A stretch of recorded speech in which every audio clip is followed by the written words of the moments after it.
Bonjour, aujourd'hui on va parler du stress. Moi, c'est Caroline du blog Moi, parents bienveillants, le blog pour les parents qui en ont marre d'en avoir marre d'être parents. Avant, j'étais une mère parfaite. Oh, j'aime tellement les enfants. Et puis j'en ai eu un, et puis un deuxième, et puis un troisième. C'est là que les choses se sont gâtées. Alors j'ai cherché, creusé, lu 1 million de livres au moins. Je me suis formée. Et me voilà.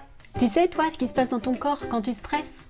Je suis tendue, un rien m'énerve, ou alors j'ai envie de faire pipi.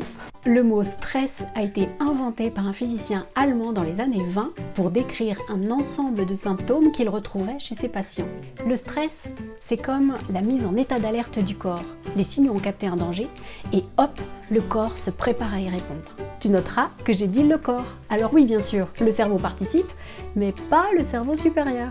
Non, toi t'es pas invité, toi. Hein. On a un truc important à régler là, de l'ordre de la survie. Retourne faire des maths. Hein. Mais attends, pourquoi le cerveau supérieur le plus intelligent n'est pas impliqué là-dedans? C'est parce que sa capacité à raisonner est associée à un temps de traitement long. Il ne peut en effet traiter que 2000 bits à la seconde. Bon, c'est déjà pas mal.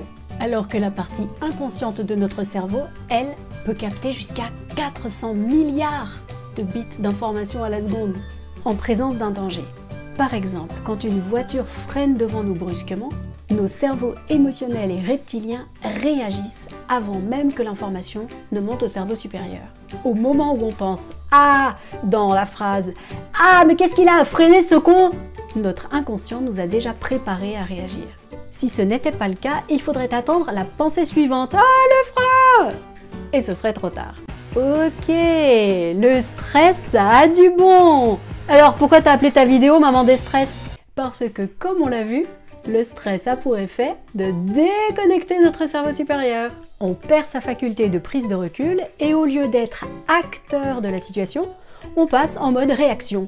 Tu cries, je crie, tu forces, je résiste encore plus. Et c'est dans ces moments-là que l'on se surprend à parler avec exactement le même ton désagréable qu'avaient nos parents quand nous, on avait fait une bêtise. Ok, mais comment on déstresse? Il y a une manière toute simple.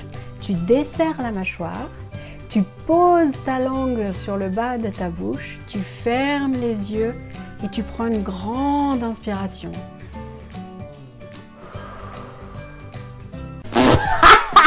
Tu crois vraiment que j'ai envie de faire ça quand je suis stressée, moi? Il y a une autre technique, elle aussi très simple si tu préfères. Tu serres tes poings, tu bandes tes muscles, tu campes bien tes pieds au sol, tu prends une grande inspiration et tu pousses un cri primal qui vient des tripes. Ouh, mais tu m'aurais presque fait peur là! La première technique consiste à envoyer des signaux de bien-être et de calme à ton corps. Lui qui était bombardé de cortisol et qui était prêt à passer à l'attaque, se retrouve inondé d'hormones du bien-être et fatalement il se calme. L'autre technique consiste à utiliser le cortisol, à le brûler quoi. Ce qu'il faut que tu comprennes, c'est que le cortisol est fait pour nous faire agir, attaquer ou fuir.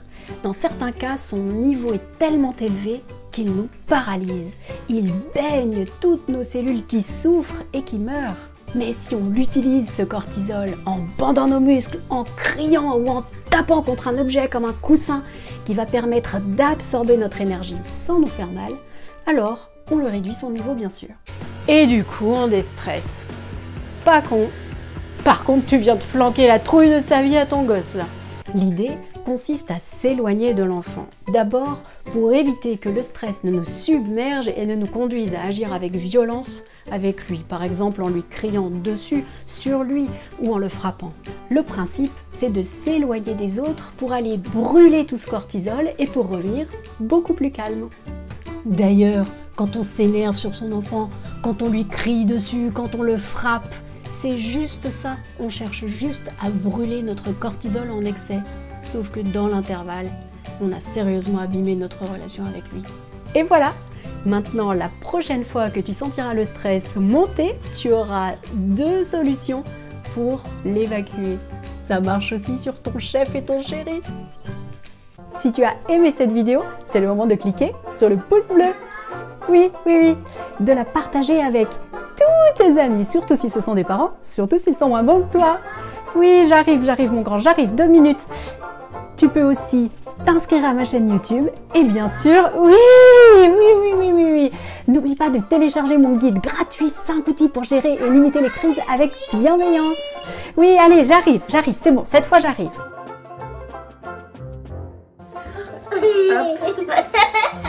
Attends.